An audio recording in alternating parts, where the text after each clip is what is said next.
Hey everybody, Dr. Kristen here with an edition of Abbey Research Reads. And today I would like to talk to you about Jess Baker's book, Things No One Tells Fat Girls. This has been sitting on my shelf for a little while. It's been one of the books that a lot of people have recommended to me as I've gone on my body neutrality, body positivity journey. They've said that she spits fire and it's really important. And they were right. It just took me a little while to get to the place where I was ready to hear this stuff.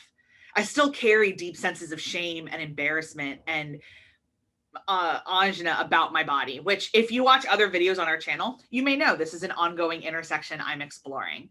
But for anyone who wants to understand more about body size on this planet and specifically in America, this one's great. It's fast read.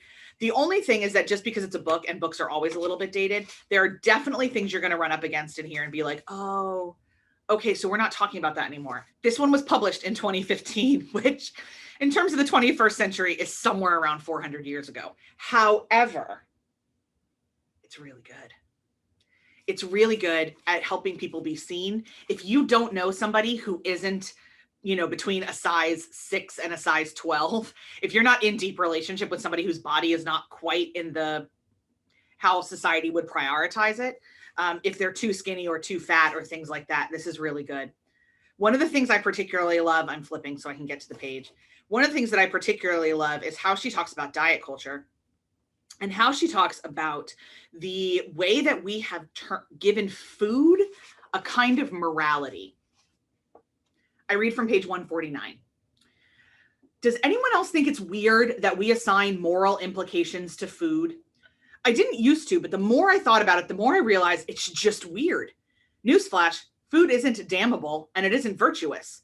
It's just delicious. So let's keep the conversation around it positive.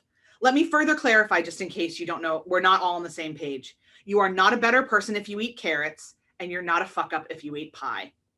This idea that sustenance is either salvation or damnation has to stop. You're not a good person if you eat carrots, and you're not a fuck up if you eat pie. I might stitch it on a pillow.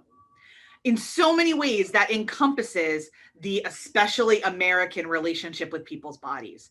We've decided that thin bodies are good bodies and fat bodies are bad bodies, even outside of any medical such thing, which this book and many, many others, including the wonderful podcast Maintenance Phase, goes into a lot of trouble and a lot of work. And Aubrey Gordon's book, Things They Don't Tell You About Being Fat, all of that goes to show you that we actually don't understand health and body size nearly as much as we think we do, and not nearly as much as a lot of doctors and a lot of YouTube commenters pretend that we do.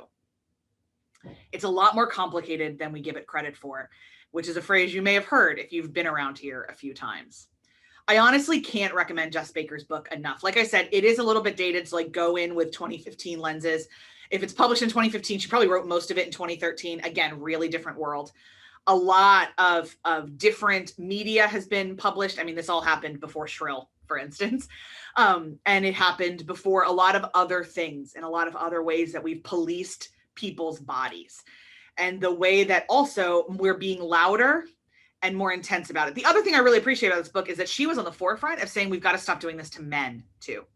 That there's a great increase in male eating disorders and male body image issues, which is something that, we used to just torture women for, but evidently we're doing it with dudes now.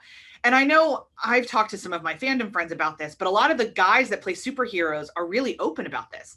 One of the reasons that Chris Evans retired from being Captain America, and again, he has said this, is because he was really tired of the diet he needed to be Captain America. People who play superheroes are supposed to look like superheroes and not humans. And yet we ask their human bodies to do things. In order to get those really ripped abs, they're highly dehydrated. They've only eaten chicken and broccoli for potentially 6 months.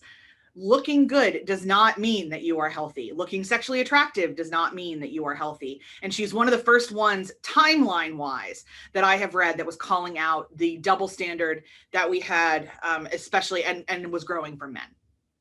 Again, it's a fast read too. Warning, she's pretty profane in a lot of ways. Jess Baker was got a blog called The Militant Baker, and her kind of a lot of this grew from her blog, and the language she used in her blog hasn't really changed. So it's pretty, like, she's a millennial. It's pretty crass and loose and fast and honest and all of those things.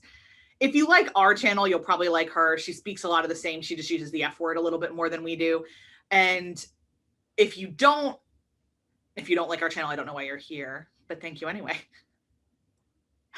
But I feel a kinship with her, and how she talks about her body, I aspire to. So that is Things No One Will Tell Fat Girls by Jess Baker. Links to buy it at your favorite independent bookstore will be below. And we'll see you next time on Abbey Research Reads.